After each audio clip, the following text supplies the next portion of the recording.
सत श्री अकाल जी। The खालस TV देख रहे सारे दर्शकों का बहुत बहुत स्वागत है। पंजाब दीआं खास खबरां दे खास बुलेटिन दे नाल मैं हरशरण कौर। ਅੱਜ 2 ਮਈ है ते दिन ਐਤਵਾਰ है।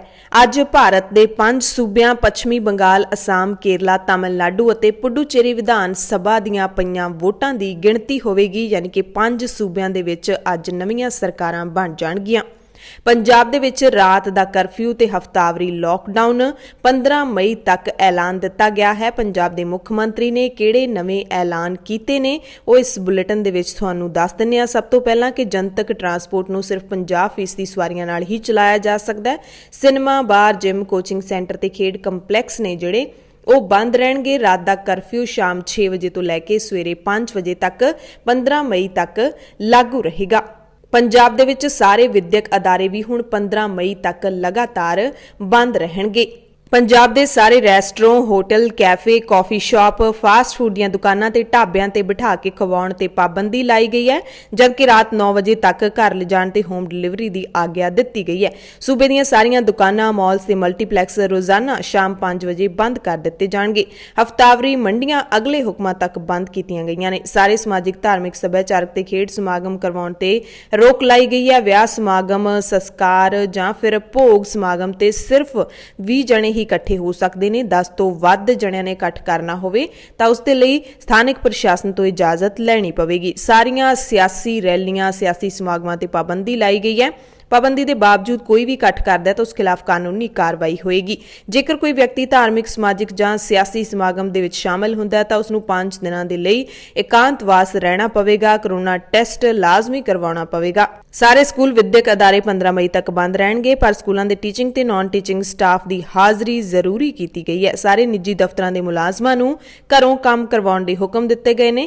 सूबा सरकार ने पुलिस अधिकारियों ते DCs नूं पाबंदियां की सख्ती नाल पालना करवाउण दे हुक्म ਦਿੱਤੇ ਨੇ। ਇਸ ਲਾਕਡਾਊਨ ਤੇ ਕਰਫਿਊ ਦੇ ਦੌਰਾਨ ਦਵਾਈਆਂ, ਡੇਰੀ, ਸਬਜ਼ੀ ਤੇ ਫਲਾਂ ਦੀਆਂ ਦੁਕਾਨਾਂ ਖੁੱਲੀਆਂ ਰਹਿਣਗੀਆਂ। ਟੈਲੀਕਮਿਊਨੀਕੇਸ਼ਨ, ਇੰਟਰਨੈਟ ਸੇਵਾਵਾਂ, cable service, petrol pump, LPG ਸੇਵਾਵਾਂ ਅਤੇ ਖੇਤੀ ਨਾਲ ਸੰਬੰਧਿਤ ਤੇ ਨਿਰਮਾਣ ਕਾਰਜਾਂ ਨਾਲ ਸੰਬੰਧਿਤ ਸਾਰੇ ਕੰਮ ਵੀ ਲਗਾਤਾਰ ਚੱਲਦੇ ਰਹਿਣਗੇ। दिल्ली हाईकोर्ट ने कहा कि पानी हुण सिर तो लंघ चुक्या। केंद्र सरकार नूं हर हीले दिल्ली नूं तय कोटे मुताबिक ऑक्सीजन मुहैया करन दे हुक्म दित्ते ने। दिल्ली दे मुख मंत्री अरविंद केजरीवाल ने भी कौमी राजधानी दिल्ली दे विच ऑक्सीजन दी पूर्ति लई सारियां जिहड़ियां संबंधित संस्थावां ने उन्हां नूं हत्थ जोड़ के तरला मारिया कि ऑक्सीजन भेज दो। दिल्ली नूं रोजाना 976 मीट्रिक टन ऑक्सीजन दी लोड़ है। दिल्ली हाईकोर्ट ने ऑक्सीजन टैंकरां दा प्रबंध करन नूं केंद्र दी जिम्मेवारी दस्सिया ते अदालत ने हद तक कार्रवाई दी चेतावनी दित्ती है कि जे अदालत दे हुक्मां दी उल्लंघना कीती तां केंद्र सरकार खिलाफ कार्रवाई कीती जावेगी।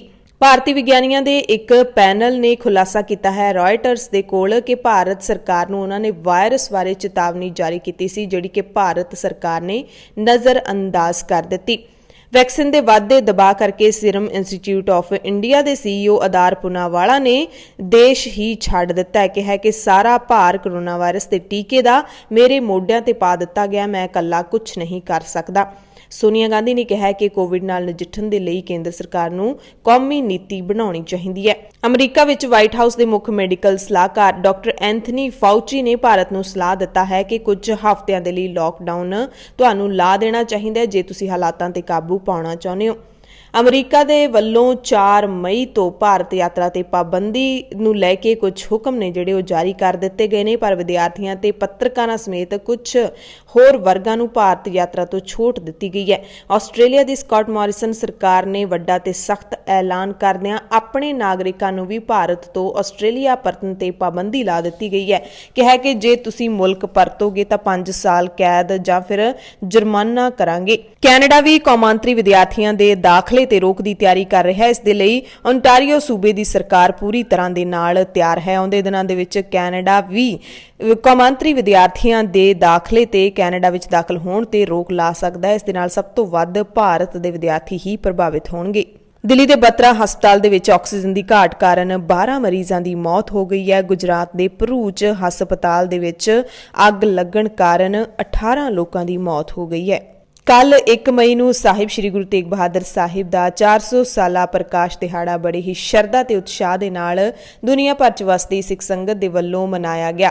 ਹਾਲਾਂਕਿ ਵਰਚੁਅਲੀ ਸੰਗਤ ਇਹਨਾਂ ਪ੍ਰੋਗਰਾਮਾਂ ਦੇ ਵਿੱਚ ਜ਼ਿਆਦਾ ਸ਼ਾਮਲ ਹੋਈ। ਲਾਈਵ ਪ੍ਰੋਗਰਾਮਾਂ ਦਾ ਪ੍ਰਬੰਧ SGPC ਦੇ ਵੱਲੋਂ ਕੀਤਾ ਗਿਆ ਸੀ ਅਤੇ ਗੁਰਦੁਆਰਾ ਗੁਰੂ ਕੇ ਮਹਿਲ ਜਿੱਥੇ ਗੁਰੂ ਸਾਹਿਬ ਦਾ ਪ੍ਰਕਾਸ਼ ਹੋਇਆ ਸੀ ਅੰਮ੍ਰਿਤਸਰ ਦੇ ਵਿੱਚ ਤੇ ਉਸ ਦੇ ਨਾਲ ਗੁਰਦੁਆਰਾ ਮੰਜੀ ਸਾਹਿਬ ਦੀਵਾਨ ਹਾਲ ਦੇ ਵਿੱਚ ਵੀ ਸਮਾਗਮ ਕਰਵਾਏ ਗਏ ਸੀ, ਜਿੱਥੇ ਸੰਗਤ ਬਹੁਤ ਜ਼ਿਆਦਾ ਗਿਣਤੀ ਦੇ ਵਿੱਚ ਤਾਂ ਨਹੀਂ ਪਹੁੰਚੀ ਪਰ ਸੰਗਤ ਨੇ ਹਾਜ਼ਰੀ ਜ਼ਰੂਰ ਭਰੀ।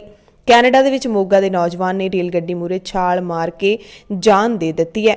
ਕੱਲ 1 ਮਈ ਨੂੰ ਕਿਸਾਨਾਂ ਨੇ ਕੌਮਾਂਤਰੀ ਮਜ਼ਦੂਰ ਦਿਹਾੜੇ ਨੂੰ ਕਿਸਾਨ ਮਜ਼ਦੂਰ ਏਕਤਾ ਦਿਵਸ ਦੇ ਵਜੋਂ ਮਨਾਇਆ ਅਤੇ ਕਿਸਾਨਾਂ ਮਜ਼ਦੂਰਾਂ ਨੇ ਕੇਂਦਰ ਦੀਆਂ ਨੀਤੀਆਂ ਖਿਲਾਫ ਇਕਜੁੱਟ ਹੋਣ ਦਾ ਸੱਦਾ ਦਿੱਤਾ। ਟਿੱਕਰੀ ਬਾਰਡਰ ਤੇ ਅਸੀਂ ਜਿੱਤਾਂਗੇ ਜ਼ਰੂਰ ਨਾਟਕ ਵੀ ਖੇਡਿਆ ਗਿਆ ਅਤੇ ਇਸ ਮੌਕੇ ਕਿਸਾਨ ਲੀਡਰਾਂ ਨੇ ਦੇਸ਼ ਭਰ ਦੇ ਕਿਸਾਨਾਂ ਨੂੰ ਦਿੱਲੀ ਮੋਰਚਿਆਂ ਦੇ ਲਈ ਕੂਚ ਕਰਨ ਦਾ ਸੱਦਾ ਦਿੱਤਾ ਹੈ ਕਿ ਦਿੱਲੀ ਕੂਚ ਲਈ ਕਿਸਾਨ ਤਿਆਰ ਰਹਿਣ ਕਿਉਂਕਿ ਅਸੀਂ ਕਾਨੂੰਨ ਰੱਦ ਕਰਵਾ ਕੇ ਹੀ ਮੁੜਾਂਗੇ।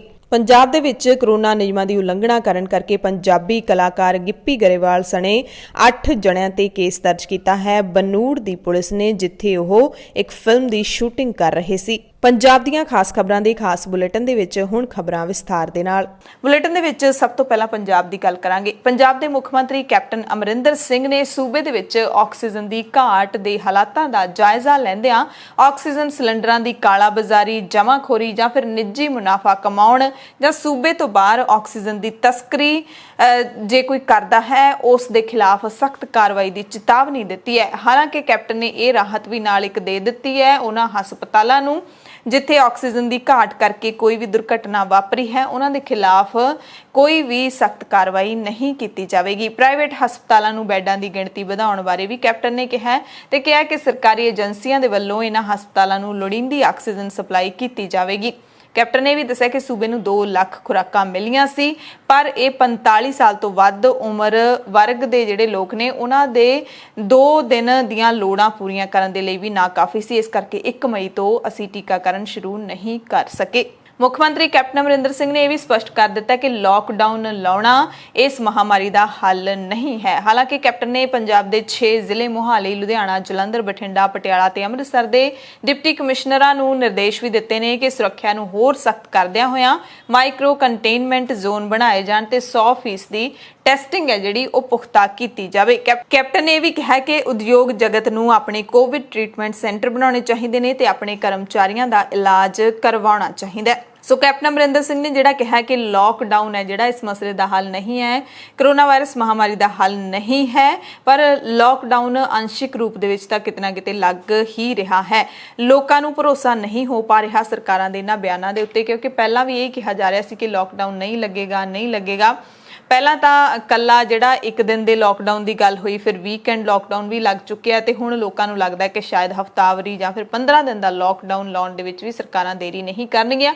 ਹਾਲਾਂਕਿ ਉਹ ਕਹਿ ਰਹੇ ਨੇ ਕਿ ਅਸੀਂ ਲਾਕਡਾਊਨ ਨਹੀਂ ਲਾਵਾਂਗੇ।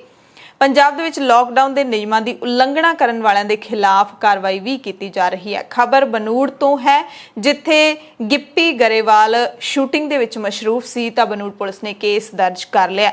ਬਨੂੜ ਪੁਲਿਸ ਨੇ ਜ਼ੀਰਕਪੁਰ ਨੂੰ ਜਾਂਦੇ ਕੌਮੀ ਮਾਰਗ ਉੱਤੇ ਪਿੰਡ ਕਰਾਲਾ ਦੇ ਫਾਰਮ ਹਾਊਸ ਦੇ ਵਿੱਚ ਬਣੇ ਖੁੱਲੇ ਸਟੂਡੀਓ ਦੇ ਵਿੱਚ ਪੰਜਾਬੀ ਕਾਮੇਡੀ ਫਿਲਮ ਗਿਰਧਾਰੀ ਲਾਲ ਦੀ ਸ਼ੂਟਿੰਗ ਕਰ ਰਹੇ ਗਿੱਪੀ ਗਰੇਵਾਲ ਤੇ ਉਸਦੇ ਦਰਜਨਾਂ ਸਾਥੀਆਂ ਤੇ ਪਰਚਾ ਦਰਜ ਕੀਤਾ ਹੈ। ਥਾਣਾ ਬਨੂੜ ਦੇ ਮੁਖੀ ਬਲਵਿੰਦਰ ਸਿੰਘ ਨੇ ਸ਼ੂਟਿੰਗ ਦੀ ਇਤਲਾਹ ਮਿਲਣ ਦੇ ਉੱਤੇ ਪੁਲਿਸ ਪਾਰਟੀ ਦੇ ਨਾਲ ਛਾਪਾ ਮਾਰਿਆ। ਜਦੋਂ ਛਾਪਾ ਮਾਰਿਆ ਤਾਂ ਫਿਲਮ ਦੀ ਸ਼ੂਟਿੰਗ ਚੱਲ ਰਹੀ ਸੀ ਬਿਨਾਂ ਕਿਸੇ ਪ੍ਰਵਾਨਗੀ ਤੋਂ। ਪੁਲਿਸ ਨੂੰ ਵੇਖਦਿਆਂ ਹੀ ਸੈੱਟ ਤੇ ਹਫੜਾ ਦਫੜੀ ਮਚ ਗਈ। ਕਈ ਕਲਾਕਾਰ ਤਾਂ ਮੌਕੇ ਤੋਂ ਹੀ ਪੱਤਰਾਵਾਚ ਗਏ। ਥਾਣਾ ਮੁਖੀ ਦੇ ਵੱਲੋਂ ਮੌਕੇ ਤੇ ਹੀ ਦਫਾ 188 ਤਹਿਤ ਕਾਰਵਾਈ ਕਰਕੇ ਪਰਚਾ ਦਰਜ ਕਰ ਦਿੱਤਾ ਗਿਆ। ਗਿੱਪੀ ਗਰੇਵਾਲ ਨੇ ਕਿਹਾ ਕਿ ਭਵਿੱਖ ਦੇ ਵਿੱਚ ਮੈਂ ਨਿਯਮਾਂ ਦੀ ਪਾਲਣਾ ਯਕੀਨੀ ਬਣਾਉਂਗਾ, ਨਿਯਮਾਂ ਦੀ ਉਲੰਘਣਾ ਨਹੀਂ ਕਰੂੰਗਾ। ਇਸ ਮੌਕੇ ਬਨੂੜ ਦੇ ਕਾਂਗਰਸੀ ਲੀਡਰ ਤੇ ਸਾਬਕਾ MC ਗੁਰਮੇਲ ਸਿੰਘ ਫੌਜੀ ਨੇ ਗਿੱਪੀ ਗਰੇਵਾਲ ਦੀ ਜ਼ਮਾਨਤ ਲਈ, ਜਿਸ ਤੋਂ ਬਾਅਦ ਉਹ ਸੈੱਟ ਤੋਂ ਚਲਾ ਗਿਆ ਤੇ ਸੈੱਟ ਤੇ ਇਸ ਮੌਕੇ 100 ਤੋਂ ਵੱਧ ਲੋਕ ਮੌਜੂਦ ਸੀਗੇ।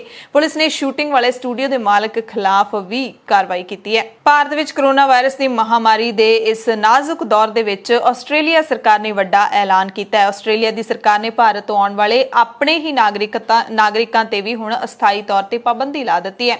ਇਸ ਤੋਂ ਪਹਿਲਾਂ ਆਸਟ੍ਰੇਲੀਆ ਸਰਕਾਰ ਨੇ ਭਾਰਤ ਤੋਂ ਆਉਣ ਤੇ ਜਾਣ ਵਾਲੀਆਂ ਸਾਰੀਆਂ ਉਡਾਣਾਂ 15 ਮਈ ਤੱਕ ਬੈਨ ਕਰ ਰੱਖੀਆਂ ਨੇ ਤੇ ਹੁਣ ਜਿਹੜੇ ਆਸਟ੍ਰੇਲੀਆ ਦੇ ਸਿਟੀਜ਼ਨ ਵੀ ਆਸਟ੍ਰੇਲੀਆ ਦੇ ਵਿੱਚ ਭਾਰਤ ਤੋਂ ਵਾਪਸ ਨਹੀਂ ਜਾ ਸਕਦੇ। ਸਰਕਾਰ ਨੇ ਕਿਹਾ ਕਿ ਜੇ ਤੁਸੀਂ ਭਾਰਤ ਗਏ ਹੋਏ ਹੋ ਤਾਂ ਉੱਥੇ ਹੀ ਰਹੋ, ਵਾਪਸ ਨਾ ਆਇਓ। ਸਰਕਾਰ ਨੇ ਕਿਹਾ ਕਿ ਜੇ ਸਾਡੇ ਨਾਗਰਿਕ ਲੰਘੇ 14 ਦਿਨਾਂ ਤੋਂ ਭਾਰਤ ਦੇ ਵਿੱਚ ਹਨ ਤੇ ਜੇ ਉਹ ਮੁਲਕ ਪਰਤਦੇ ਨੇ ਤਾਂ ਅਸੀਂ ਉਹਨਾਂ ਨੂੰ 5 ਸਾਲ ਦੀ ਕੈਦ ਜਾਂ ਫਿਰ ਭਾਰੀ ਜੁਰਮਾਨਾ ਲਾਵਾਂਗੇ ਤੇ ਇਹ ਫੈਸਲਾ 3 ਮਈ ਤੋਂ ਲਾਗੂ ਹੋ ਜਾਏਗਾ, ਸੋਮਵਾਰ ਤੋਂ ਲਾਗੂ ਹੋ ਜਾਏਗਾ। ਕੋਰੋਨਾ ਵਾਇਰਸ ਦੀ ਲੜੀ ਨੂੰ ਤੋੜਨ ਦੇ ਲਈ ਆਸਟ੍ਰੇਲੀਆ ਦੀ ਸਰਕਾਰ ਨੇ ਸਖਤ ਕਦਮ ਚੁੱਕਿਆ ਹੈ। ਭਾਰਤ ਤੋਂ ਆਉਣ ਵਾਲੀਆਂ ਉਡਾਣਾਂ ਤੇ ਇਹ ਪਾਬੰਦੀ ਬਹੁਤ ਸਖਤ ਹੈ ਤੇ ਪਹਿਲੀ ਵਾਰੀ ਹੈ ਜਦੋਂ ਆਸਟ੍ਰੇਲੀਆ ਨੇ ਆਪਣੇ ਨਾਗਰਿਕਾਂ ਨੂੰ ਵੀ ਆਪਣੇ ਮੁਲਕ ਪਰਤਣ ਦੀ ਇਜਾਜ਼ਤ ਨਹੀਂ ਦਿੱਤੀ। 9000 ਆਸਟ੍ਰੇਲੀਅਨ ਨਾਗਰਿਕ ਤਾਂ ਹੁਣੇ ਤਾਜ਼ਾ ਐਲਾਨ ਕੀਤੇ ਜਾਣ ਤੋਂ ਬਾਅਦ ਭਾਰਤ ਵਿੱਚ ਫਸ ਗਏ ਨੇ, ਜਦੋਂ ਆਸਟ੍ਰੇਲੀਆ ਦੀ ਸਰਕਾਰ ਨੇ 15 ਮਈ ਤੱਕ ਭਾਰਤੀ ਉਡਾਣਾਂ ਤੇ ਰੋਕ ਲਾ ਦਿੱਤੀ। ਮਹਾਮਾਰੀ ਤੋਂ ਪਹਿਲਾਂ ਇੱਕ ਅੰਦਾਜ਼ੇ ਦੇ ਮੁਤਾਬਿਕ 10 ਲੱਖ ਆਸਟ੍ਰੇਲੀਅਨ ਨਾਗਰਿਕਾਂ ਦੇ ਵਿਦੇਸ਼ਾਂ ਵਿੱਚ ਫਸੇ ਹੋਣ ਦੀ ਜਾਣਕਾਰੀ ਸੀ। ਬਹੁਤ ਸਾਰੇ ਤਾਂ 2020 ਦੇ ਵਿੱਚ ਆਪਣੇ ਘਰਾਂ ਨੂੰ ਵਾਪਸ ਪਰਤ ਗਏ ਸੀ ਤੇ ਬਹੁਤੇ ਲੋਕ ਹਾਲੇ ਵੀ ਆਪਣੇ ਮੁਲਕ ਪਰਤਣ ਦੀ ਜਦੋਜਹਿਦ ਕਰ ਰਹੇ ਨੇ। ਤਾਜ਼ਾ ਅੰਕੜੇ ਦੱਸਦੇ ਨੇ ਕਿ ਹੁਣੇ ਕਰੀਬ 36000 ਨਾਗਰਿਕਾਂ ਨੇ ਸਰਕਾਰ ਦੇ ਕੋਲ ਆਸਟ੍ਰੇਲੀਆ ਵਾਪਸ ਆਉਣ ਲਈ ਰਜਿਸਟ੍ਰੇਸ਼ਨ ਕਰਵਾਈ ਹੈ, ਪਰ ਵਾਪਸ ਆਉਣ ਵਾਲੇ ਨਾਗਰਿਕਾਂ ਦੀ ਅਸਲ ਗਿਣਤੀ ਕਿਤੇ ਵੱਧ ਹੈ। ਮੌਜੂਦਾ ਸਮੇਂ ਦੇ ਵਿੱਚ ਪ੍ਰਤੀ ਹਫ਼ਤਾ ਯਾਨੀ ਕਿ ਇੱਕ ਹਫ਼ਤੇ ਦੇ ਵਿੱਚ ਸਿਰਫ 7000 ਲੋਕਾਂ ਨੂੰ ਹੀ ਮੁਲਕ ਪਰਤਣ ਦੀ ਇਜਾਜ਼ਤ ਹੈ, ਪਰ ਇਹ ਲੋਕ ਭਾਰਤ ਤੋਂ ਨਹੀਂ ਹੋਣੇ ਚਾਹੀਦੇ। ਪਰ ਇਹ ਗਿਣਤੀ ਸਰਕਾਰ ਕਿਸੇ ਵੀ ਵਕਤ ਘਟਾ ਸਕਦੀ ਹੈ, ਜਿਹਦੇ ਨਾਲ ਉਡਾਣਾਂ ਵੀ ਰੱਦ ਕੀਤੀਆਂ ਜਾ ਸਕਦੀਆਂ, ਰੂਟ ਵਿੱਚ ਵੀ ਬਦਲਾਅ ਕੀਤਾ ਜਾ ਸਕਦਾ ਹੈ। ਹਾਲਾਂਕਿ ਆਲੋਚਕ ਕਹਿ ਰਹੇ ਨੇ ਕਿ ਸਰਕਾਰ ਨੂੰ ਆਪਣਾ ਸਿਸਟਮ ਦਰੁਸਤ ਕਰਨਾ ਚਾਹੀਦਾ ਹੈ, ਕੁਆਰੰਟਾਈਨ ਦਾ ਪ੍ਰਬੰਧ ਵਧੀਆ ਕਰਨਾ ਚਾਹੀਦਾ ਹੈ ਤੇ ਆਸਟ੍ਰੇਲੀਅਨ ਨਾਗਰਿਕਾਂ ਨੂੰ ਆਪਣੇ ਘਰ ਪਰਤਣ ਦੀ ਇਜਾਜ਼ਤ ਹੈ ਜਿਹੜੀ ਹੋਣੀ ਚਾਹੀਦੀ ਹੈ, ਉਹਨਾਂ ਨਾਲ ਮਤਰੇਆ ਵਿਵਹਾਰ ਨਹੀਂ ਹੋਣਾ ਚਾਹੀਦਾ।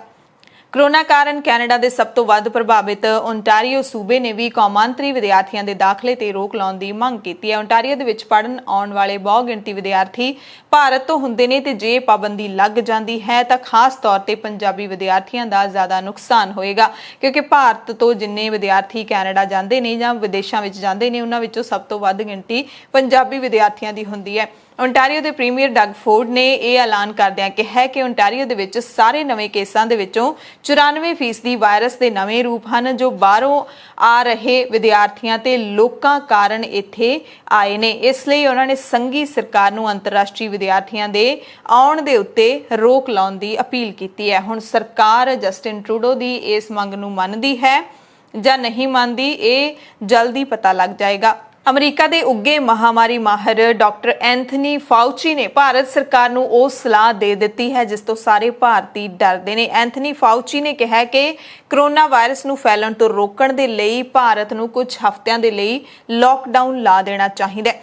ਫਾਊਚੀ ਨੇ ਕਿਹਾ ਕਿ ਕੋਈ ਵੀ ਦੇਸ਼ ਆਪਣੇ ਆਪ ਨੂੰ ਬੰਦ ਨਹੀਂ ਕਰਨਾ ਚਾਹੁੰਦਾ, ਪਰ ਭਾਰਤ ਵਿੱਚ ਕੁਝ ਹਫ਼ਤਿਆਂ ਦਾ ਲਾਕਡਾਊਨ ਇਸ ਕੋਰੋਨਾ ਦੀ ਲਾਗ ਨੂੰ ਤੋੜ ਸਕਦਾ ਹੈ।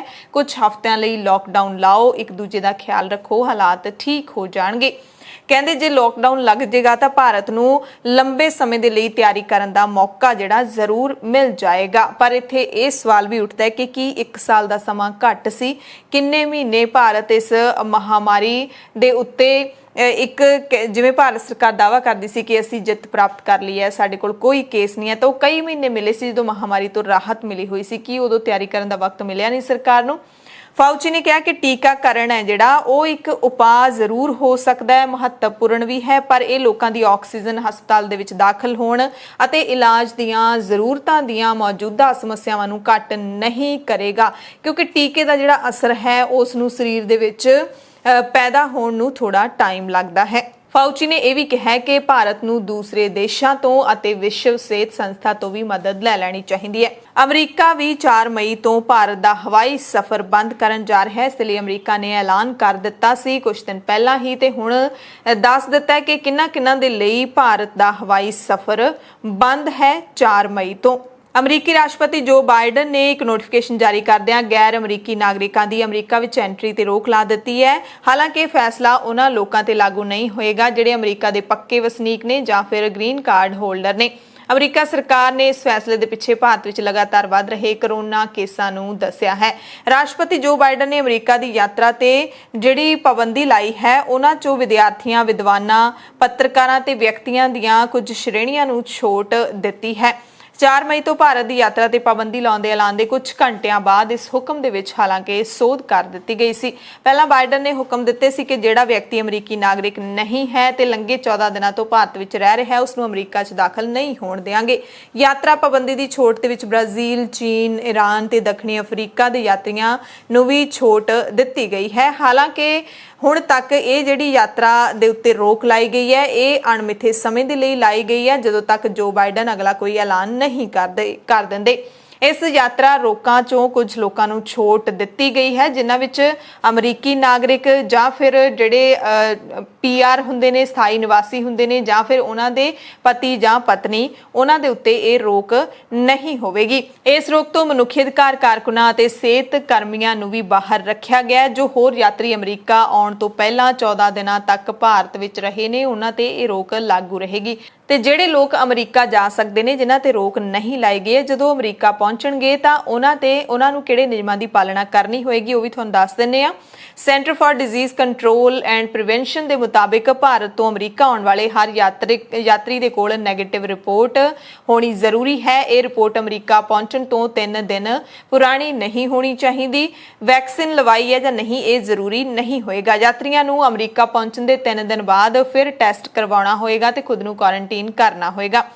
ਕੇਵਲ ਯੂਨਾਈਟਿਡ 에ਅਰਲਾਈਨਜ਼ ਹੋਲਡਿੰਗਸ ਇੰਕ ਤੇ 에ਅਰ ਇੰਡੀਆ ਹੀ ਅਮਰੀਕਾ ਤੇ ਭਾਰਤ ਦੇ ਵਿਚਕਾਰ ਨਾਨ ਸਟਾਪ ਫਲਾਈਟਾਂ ਉਪਲਬਧ ਕਰਵਾ ਰਹੀਆਂ ਨੇ। 2 ਕੰਪਨੀਆਂ ਤੇ ਉਡਾਨਾਂ ਦੇ ਸੰਬੰਧੀ ਅੰਕੜੇ ਦੇਣ ਵਾਲੀ ਵੈਬਸਾਈਟ ਸੀਰੀਅਮ ਦੇ ਮੁਤਾਬਿਕ ਯੂਨਾਈਟਿਡ 에ਅਰਲਾਈਨਜ਼ ਦੋਵਾਂ ਦੇਸ਼ਾਂ ਦੇ ਵਿਚਕਾਰ ਹਰ ਦਿਨ 4 ਉਡਾਣਾਂ ਭਰ ਰਹੀ ਹੈ। 에ਅਰ ਇੰਡੀਆ ਦੀ ਅਪ੍ਰੈਲ ਦੇ ਵਿੱਚ ਹਰ ਦਿਨ 3 ਜਾਂ ਫਿਰ 6 ਉਡਾਣਾਂ ਭਾਰਤ ਅਮਰੀਕਾ ਦਰਮਿਆਨ ਉੱਡਦੀਆਂ ਨੇ। ਤੇ ਇਹ ਵੀ ਬੜਾ ਜ਼ਰੂਰੀ ਪੱਖ ਤੁਹਾਨੂੰ ਦੱਸ ਦਈਏ ਕਿ ਜੇ ਤੁਹਾਡੀ ਟਿਕਟ ਪਹਿਲਾਂ ਤੋਂ ਹੀ ਬੁੱਕ ਹੈ ਤੇ ਤੁਸੀਂ ਯਾਤਰਾ ਤੇ ਜਿਹੜੀ ਰੋਕ ਲਾਈ ਹੈ ਉਸ ਦੇ ਦਾਇਰੇ ਦੇ ਵਿੱਚ ਆਉਂਦੇ ਹੈਗੇ ਹੋ ਤਾਂ ਤੁਹਾਨੂੰ 4 ਮਈ ਤੋਂ ਬਾਅਦ ਯਾਤਰਾ ਕਰਨ ਦੀ ਇਜਾਜ਼ਤ ਨਹੀਂ ਹੋਵੇਗੀ ਚਾਹੇ ਤੁਸੀਂ ਟਿਕਟ ਬੁੱਕ ਹੀ ਕਰਵਾਈ ਹੋਵੇ। 4 ਮਈ ਤੋਂ ਪਹਿਲਾਂ ਤੁਸੀਂ ਜੇ ਟਿਕਟ ਬੁੱਕ ਕਰਵਾਈ ਹੈ ਤਾਂ ਤੁਸੀਂ ਜਾ ਸਕਦੇ ਹੋ। 4 ਮਈ ਤੋਂ ਬਾਅਦ ਨਹੀਂ ਜਾ ਸਕੋਗੇ ਜਿਹੜੇ ਰੋਕ ਦੇ ਵਿੱਚ ਆਉਂਦੇ ਨੇ। ਹਾਲਾਂਕਿ ਯੂਨਾਈਟਿਡ 에ਅਰਲਾਈਨਜ਼ ਦੇ ਬੁਲਾਰੇ ਨੇ ਇਹ ਕਿਹਾ ਕਿ ਅਸੀਂ ਨਵੀਆਂ ਰੋਕਾਂ ਦਾ, ਨਵੇਂ ਨਿਯਮਾਂ ਦਾ ਪਾਲਣ ਕਰਾਂਗੇ ਅਤੇ ਜਿਹੜੇ ਲੋਕਾਂ ਨੇ ਫਲਾਈਟਾਂ ਬੁੱਕ ਕਰਵਾਈਆਂ ਹੋਈਆਂ ਨੇ ਪਰ ਉਹ ਅਮਰੀਕਾ ਨਹੀਂ ਜਾ ਸਕਦੇ 4 ਮਈ ਤੋਂ ਬਾਅਦ ਉਹਨਾਂ ਨੂੰ ਅਸੀਂ ਰਿਫੰਡ ਕਰਾਂਗੇ।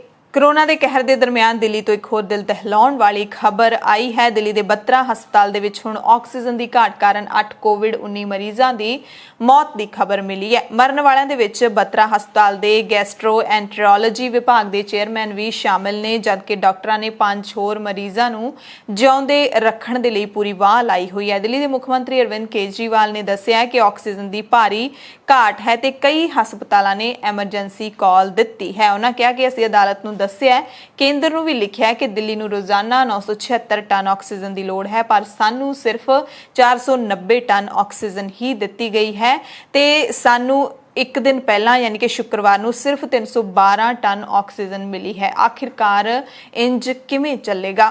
ਹਸਪਤਾਲ ਦੇ CEO ਡਾਕਟਰ ਸੁਧਾਂਸ਼ੂ ਬੰਗਟਾ ਨੇ ਦੱਸਿਆ ਕਿ ਅਸੀਂ ਸਵੇਰੇ 7 ਵਜੇ ਇਹ ਜਾਣਦੇ ਸੀ ਕਿ 12 ਵਜੇ ਤੱਕ ਸਾਡੇ ਕੋਲ ਆਕਸੀਜਨ ਖਤਮ ਹੋ ਜਾਏਗੀ। ਅਸੀਂ ਦਿੱਲੀ ਦੇ ਸਾਰੇ ਨੋਡਲ ਆਫੀਸਰਸ ਨੂੰ ਫੋਨ ਕੀਤਾ ਤੇ ਮੌਜੂਦਾ ਹਾਲਾਤਾਂ ਤੋਂ ਜਾਣੂ ਕਰਵਾਇਆ।